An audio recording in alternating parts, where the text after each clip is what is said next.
welcome back to another tech video. Today we're going to be going through your question, answering it, and hopefully finding that solution for you.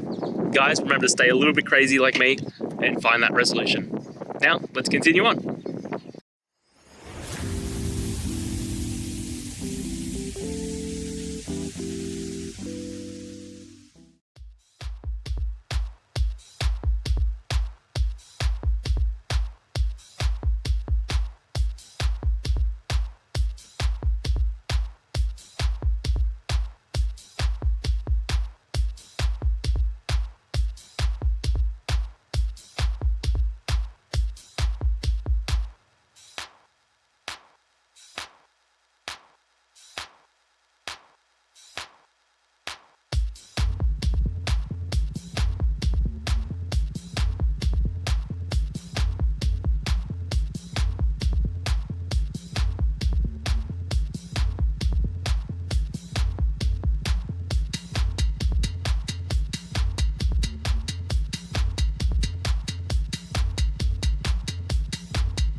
And that's it, guys. I hope that's found the answer that you were looking for and you got through to that solution.